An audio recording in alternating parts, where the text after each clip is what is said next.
Assalamualaikum warahmatullahi wabarakatuh. Saudara-saudariku, pernahkah terlintas di benak kita, aku ini sudah lebih baik daripada orang itu? Atau, amalku ini sudah paling benar, paling sesuai syariat? Hati-hati, karena tanpa kita sadari, disitulah tersembunyi dosa terhalus yang bisa mengikis habis semua pahala dan membatalkan kebaikan kita. Bukan dosa lahiriah yang kasat mata, melainkan penyakit hati yang sangat halus, sering luput dari pengawasan kita, dan jauh lebih berbahaya. Hari ini kita akan menyelami sebuah penyakit maknawi yang menggerogoti hati, sebuah penyakit yang dalam perjalanan hakikat dan makrifat bisa menjadi hijab tertebal antara kita dannya. Mari kita renungkan bersama firman Allah dalam surat An-Najm ayat 32. Maka janganlah kamu menganggap dirimu suci. Ini adalah sebuah peringatan keras untuk kita semua agar senantiasa berhati-hati dengan jerat kesombongan yang paling samar. Jerat hati yang tak kasat mata. Pernahkah kita merasa ada sebuah kebenaran mutlak yang hanya kita miliki? Kita beribadah, kita mengaji, kita berbuat baik, lalu perlahan muncul bisikan-bisikan halus, aku lebih paham, aku lebih ikhlas, kelompokku lebih lurus. Bisikan-bisikan itu laksana rayap yang menggerogoti kayu, tidak terlihat namun menghancurkan dari dalam. Ini bukan tentang dosa besar seperti mencuri atau berzina yang jelas keharamannya. Ini tentang dosa yang merayap diam-diam di balik ibadah dan ketaatan, membuat kita merasa istimewa di mata diri sendiri. Sebuah jebakan yang tersembunyi di balik jubah kesalehan. Penyakit ini adalah dosa terhalus, sebuah penyakit maknawi yang membuat kita merasa paling benar. Gejala-gejalanya sangat sulit dideteksi karena seringkali menyamar sebagai semangat beragama yang tinggi. Kita sering melihat orang lain dari kacamata kebenaran kita sendiri, lalu tanpa sadar menghakimi. Dia salatnya buru-buru, pasti enggak khusyuk. Pakaiannya begitu, ilmunya pasti kurang. Bisikan-bisikan ini adalah alarm yang seharusnya membuat kita waspada, bukan malah merasa bangga. Dosa ini bukan hanya tentang membandingkan diri dengan orang lain secara lahiriah, tapi lebih dalam lagi ini tentang membandingkan kualitas batin kita dengan orang lain. Kita merasa amalan kita lebih diterima di sisi Allah, doa kita lebih didengar, dan hati kita lebih bersih. Padahal kita tidak memiliki wewenang sama sekali untuk menilai isi hati manusia, apalagi ketetapan Allah. Ini adalah bentuk intervensi halus terhadap hak prerogatifnya. Penyakit ini seringkali muncul setelah kita merasa memiliki ilmu yang cukup. Ilmu yang seharusnya membawa kita pada kerendahan hati, justru menjadi alat untuk merasa lebih tinggi. Kita menjadi mudah meremehkan orang lain yang dianggap awam atau belum selevel. Sikap ini adalah bentuk ujub, bangga diri, yang perlahan-lahan berubah menjadi takabur, sombong, penyakit yang menular dan sangat sulit disembuhkan. Ia bagaikan duri kecil yang menusuk di balik kulit, tidak terlihat, namun rasa sakitnya begitu dalam. Pada dasarnya, merasa paling benar adalah bentuk pengakuan tak langsung atas kehebatan diri sendiri, bukan pengakuan atas keagungan Allah. Kita lupa bahwa semua kemampuan beribadah, memahami ilmu, dan melakukan kebaikan adalah semata-mata anugerah darinya. Seandainya bukan karena rahmat Allah, mungkin kita pun akan terjerumus dalam kesesatan yang sama seperti yang kita lihat pada orang lain. Kesadaran ini yang seringkali hilang saat kita berada di puncak merasa benar. Dosa terhalus ini bisa juga muncul dari lingkungan. Ketika kita berada dalam sebuah kelompok yang secara kolektif merasa paling benar, maka penyakit ini akan semakin kuat. Kita merasa aman dalam kebenaran kelompok kita, sehingga secara otomatis kita memandang rendah kelompok lain.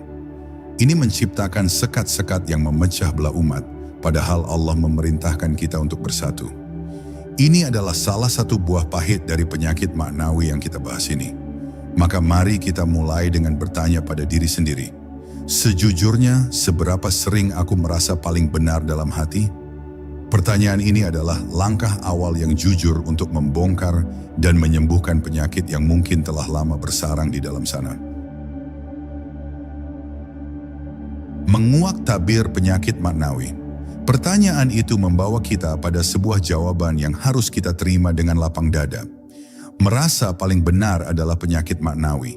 Ia adalah sebuah ilusi yang diciptakan oleh ego dan nafsu kita, yang merasa ingin diakui, dihargai, dan dianggap mulia. Penyakit maknawi ini berbeda dengan dosa lahiriah yang terlihat oleh mata telanjang. Dosa lahiriah bisa dihapus dengan taubat dan istighfar yang tulus. Namun penyakit hati ini jauh lebih sulit dihilangkan, karena ia tidak terlihat dan seringkali menyatu dengan identitas diri. Penyakit maknawi ini adalah akar dari segala penyakit hati lainnya. Dari merasa paling benar, lahirlah ria, pamer, ujub, bangga diri, dan takabur, sombong. Ria membuat kita beribadah untuk mendapat pujian manusia. Ujub membuat kita bangga dengan amalan sendiri. Dan takabur membuat kita meremehkan orang lain. Semua ini bermuara pada satu titik. Pengkultusan aku dan lupa akan keberadaan Dia, Allah. Gejala-gejala dari penyakit ini bisa sangat samar, bahkan bagi orang yang merasa sudah menempuh jalan spiritual.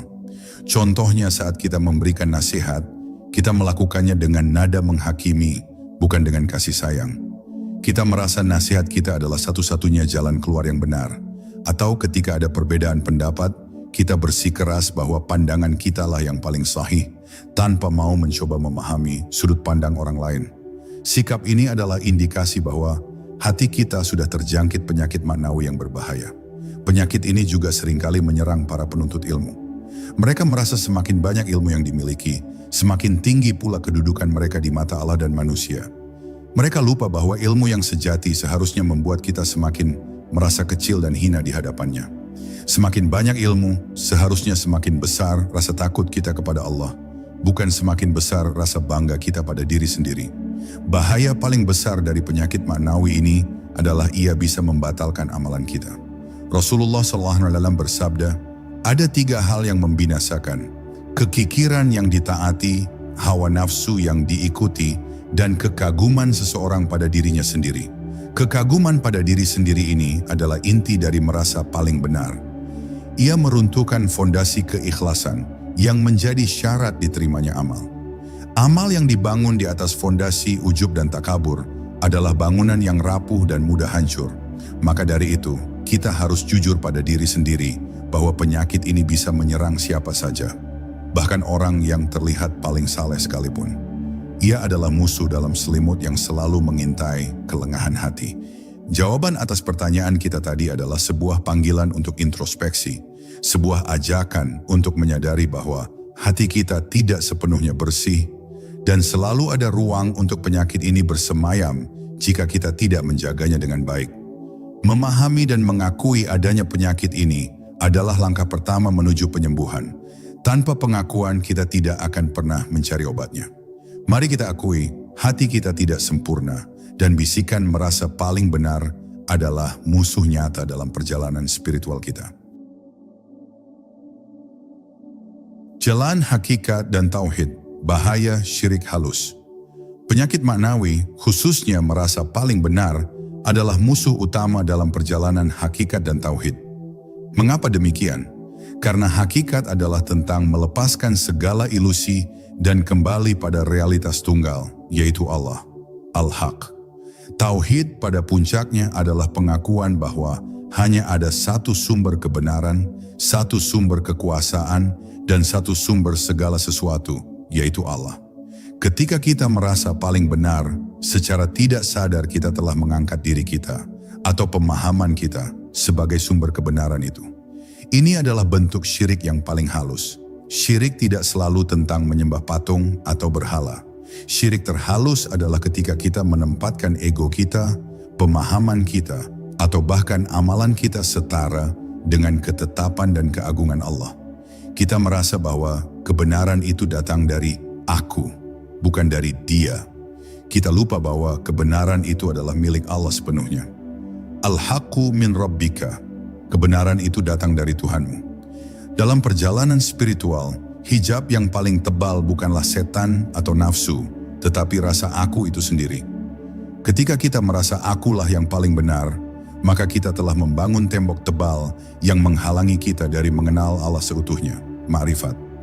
Ma'rifat membutuhkan hati yang suci dari segala selainnya. Hati yang penuh dengan rasa aku tidak akan punya ruang untuk cahaya ma'rifat. Merasa paling benar juga memutus hubungan kita dengan sifat Asmaul Husnal Haq. Allah adalah satu-satunya al-haq, satu-satunya kebenaran sejati. Ketika kita mengklaim kebenaran pada diri sendiri, kita seolah mengambil sedikit dari sifatnya. Ini adalah tindakan yang sangat lancang dan berbahaya. Para arif billah selalu mengajarkan bahwa semakin kita mengenal Allah, semakin kita merasa bodoh, fakir, dan tidak tahu apa-apa. Kebenaran yang kita miliki hanyalah setetes air dari samudera kebenarannya. Sikap merasa paling benar juga bisa menjadi pintu masuk bagi takabur, sebuah sifat yang dibenci oleh Allah. Sifat takabur inilah yang menyebabkan iblis diusir dari surga. Iblis merasa lebih baik dari Adam. Aku lebih baik darinya, engkau ciptakan aku dari api, sedangkan dia dari tanah. Perasaan aku lebih baik ini adalah akar dari segala kesombongan. Dan penyakit maknawi yang kita bahas ini adalah wujud modern dari kesombongan iblis. Pada akhirnya, jalan hakikat adalah tentang fana, meleburkan diri dalam keagungan Allah. Meleburkan segala aku yang sombong, yang merasa paling benar, yang merasa paling hebat. Hanya dengan menghancurkan aku itu, barulah kita bisa melihat dia dengan jelas. Tanpa kehancuran aku, tidak akan ada jalan menuju makrifat. Merasa paling benar adalah penjaga gerbang aku yang paling kuat. Maka dari itu, untuk mereka yang sedang menapaki jalan hakikat dan tauhid, kewaspadaan terhadap dosa terhalus ini harus menjadi prioritas utama. Ia adalah ranjau yang bisa meledak kapan saja, menghancurkan perjalanan spiritual yang telah kita bangun dengan susah payah. Dampak buruk mengikis pahala dan memutus silaturahmi. Penyakit maknawi ini bukan hanya berdampak pada hubungan kita dengan Allah, tapi juga pada kehidupan sosial kita. Dampak buruknya bisa sangat nyata dan merusak. Salah satu dampaknya yang paling fatal adalah mengikis pahala amal kita tanpa disadari. Kita rajin beribadah, bersedekah, dan berbuat baik, namun jika dibalut dengan rasa bangga diri atau merasa paling benar, amalan itu menjadi kosong. Sebuah hadis menyebutkan, ujub memakan kebaikan sebagaimana api memakan kayu bakar. Rasa aku paling benar adalah bentuk ujub yang paling dalam. Dampak berikutnya adalah menghalangi datangnya hidayah. Hati yang sudah merasa penuh dengan kebenaran diri sendiri tidak akan punya ruang untuk menerima kebenaran baru dari Allah. Kita menjadi keras kepala, sulit menerima nasihat, dan menutup diri dari hikmah yang mungkin datang dari orang lain. Kita merasa sudah sampai, padahal sejatinya kita masih berada di titik awal. Hanya saja ego kita yang membuat kita merasa telah berada di puncak. Hidayah itu laksana air yang mengalir. Ia hanya akan mengisi tempat yang kosong, bukan yang sudah penuh. Selain itu, penyakit ini juga akan memutus hubungan dengan sesama. Ketika kita merasa paling benar, secara otomatis kita akan memandang rendah orang lain yang dianggap kurang atau salah menurut standar kita. Kita menjadi sulit bersilaturahmi, gampang menyalahkan, dan jauh dari sifat kasih sayang. Bukannya menjadi rahmat bagi semesta, kita justru menjadi sumber perpecahan. Kita lupa bahwa Allah menciptakan kita berbeda-beda agar saling mengenal, bukan saling meremehkan. Dampak buruk lainnya adalah terhalang dari makrifat. Makrifat mengenal Allah membutuhkan hati yang bersih dari segala hijab. Dan hijab tertebal itu, seperti yang kita bahas sebelumnya, adalah perasaan aku. Selama kita masih merasa paling benar, paling tahu, dan paling saleh, maka kita tidak akan pernah bisa melihat keagungan Allah seutuhnya. Cahayanya tidak akan bisa masuk ke dalam hati yang penuh dengan kegelapan ego. Lebih jauh lagi, penyakit ini bisa membuat kita menjadi pembela kebenaran yang kejam. Atas nama kebenaran yang kita yakini, kita bisa dengan mudah menyakiti orang lain, menghina, bahkan memfitnah. Kita merasa pembenaran atas tindakan itu sudah cukup karena kita merasa berada di jalan yang benar. Padahal akhlak yang baik jauh lebih penting daripada sekadar merasa benar. Rasulullah SAW diutus untuk menyempurnakan akhlak yang mulia, bukan untuk membuat kita merasa paling benar. Penyakit maknawi ini juga bisa menjebak kita dalam lingkaran setan. Semakin kita merasa benar, semakin kita mencari-cari pembenaran atas amalan kita, dan semakin kita menafikan amalan orang lain.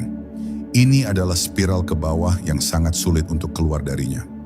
Kita menjadi korban dari kebenaran yang kita ciptakan sendiri, sebuah kebenaran yang pada akhirnya menjauhkan kita dari kebenaran yang sejati.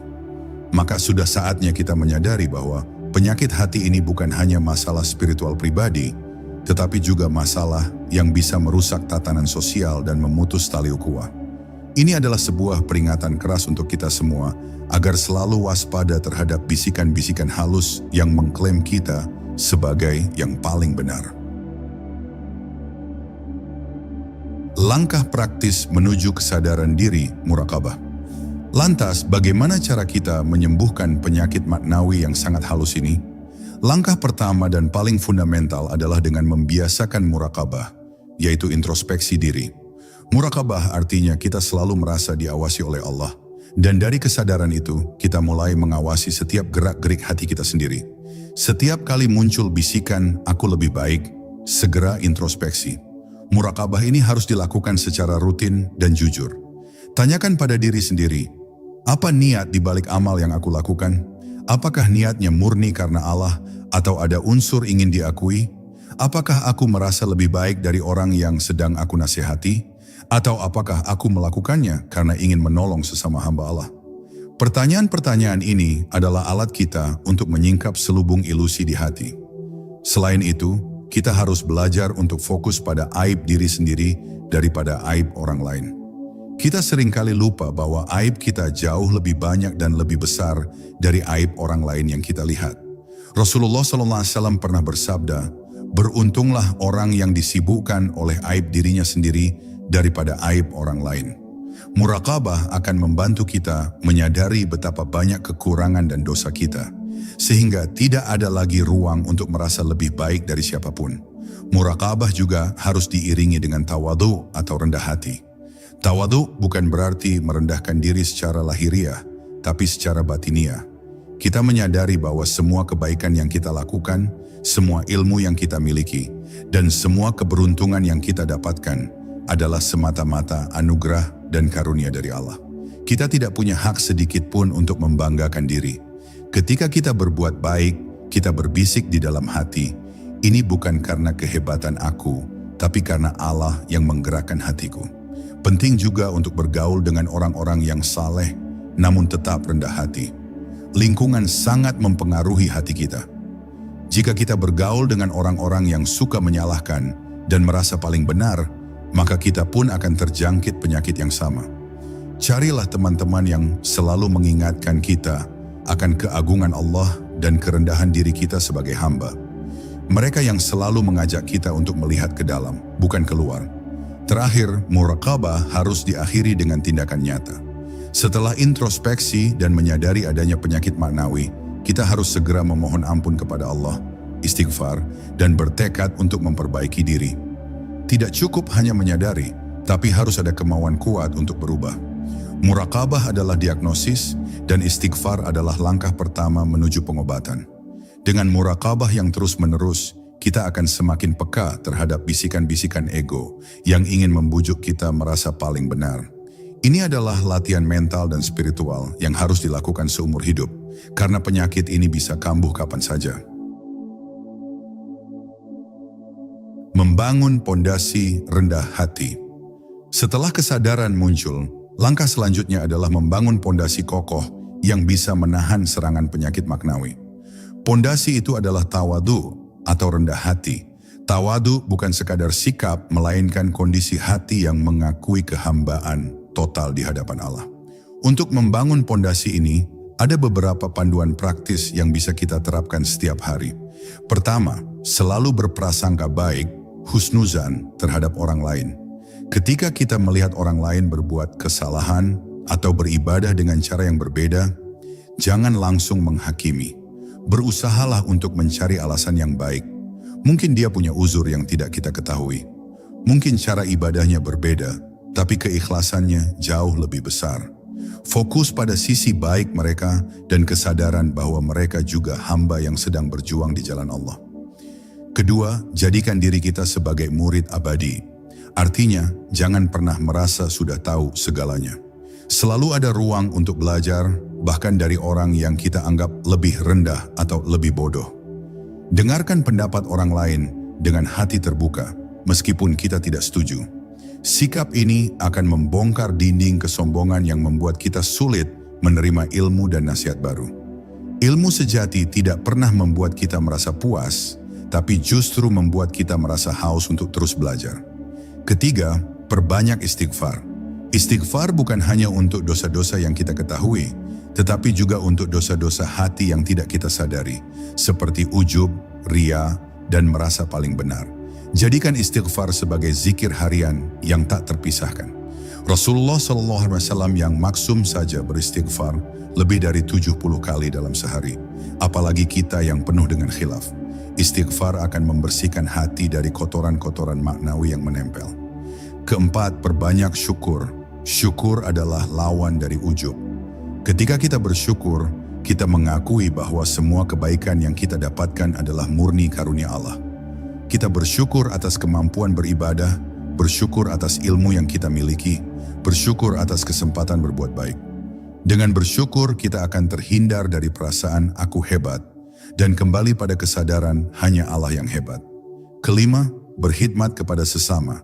Berkhidmat melayani adalah salah satu cara paling efektif untuk menumbuhkan kerendahan hati. Ketika kita melayani orang lain, entah itu membersihkan masjid, membantu tetangga, atau sekadar tersenyum, kita akan menyadari bahwa kita hanyalah pelayan bagi sesama hamba Allah. Kita tidak punya hak untuk merasa lebih tinggi, karena posisi kita adalah pelayan, bukan raja. Dengan mempraktikkan panduan-panduan ini secara konsisten, kita akan membangun pondasi rendah hati yang kokoh di dalam hati kita. Pondasi ini akan menjadi benteng yang melindungi kita dari serangan dosa terhalus dan membuka jalan bagi cahaya ma'rifat untuk masuk ke dalam hati kita. Doa dan harapan meminta pertolongan dari Sang Maha Benar. Pada akhirnya, segala usaha kita untuk membersihkan hati tidak akan berhasil tanpa pertolongan dari Allah, Al-Haq, Sang Maha Benar. Kita harus menyadari bahwa kekuatan kita sangat terbatas dan penyakit hati ini begitu kuat. Maka dari itu, kita harus kembali kepadanya dengan doa yang tulus. Doa adalah senjata orang mukmin, dan doa untuk membersihkan hati adalah senjata yang paling ampuh. Ucapkanlah doa-doa yang diajarkan oleh para ulama dan orang-orang saleh, atau doa yang keluar dari lubuk hati kita sendiri. Salah satu doa yang bisa kita amalkan adalah, Ya Allah, jangan jadikan aku merasa lebih baik dari orang lain. Bersihkan hatiku dari penyakit manawi. Jadikanlah aku hamba yang rendah hati dan selalu berprasangka baik. Amin. Doa ini adalah pengakuan atas kelemahan kita dan permohonan agar Allah membimbing hati kita. Selain doa, kita juga harus menumbuhkan harapan yang kuat.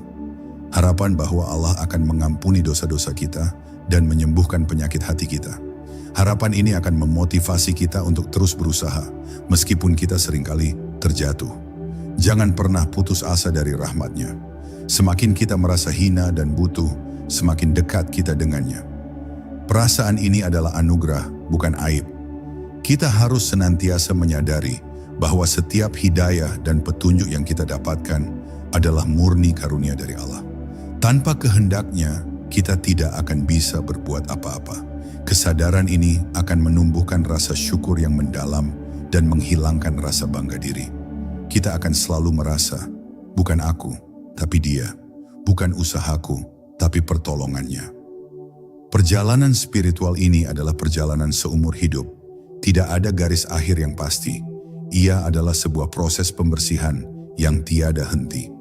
Hari ini kita mungkin merasa berhasil, tapi besok penyakit itu bisa datang lagi. Maka dari itu, doa dan harapan harus selalu menyertai setiap langkah kita.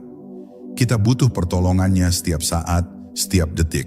Doa adalah cara kita untuk berkomunikasi langsung dengannya. Dalam doa, kita bisa mencurahkan segala ketakutan dan kelemahan kita, termasuk ketakutan akan dosa terhalus ini. Dan yakinlah Allah Maha mendengar. Dia akan menjawab doa hambanya yang tulus dan jujur. Kisah mereka yang berhasil mengikis ego. Untuk menguatkan tekad kita, mari kita renungkan kisah-kisah inspiratif dari para ulama, dan aulia yang berhasil mengikis ego mereka. Kisah-kisah ini adalah bukti bahwa penyakit manawi bisa disembuhkan. Suatu hari, seorang murid bertanya kepada gurunya, seorang ulama besar, "Mengapa Tuan begitu rendah hati padahal ilmu Tuan begitu luas?" Sang guru menjawab, "Aku merasa tidak punya apa-apa.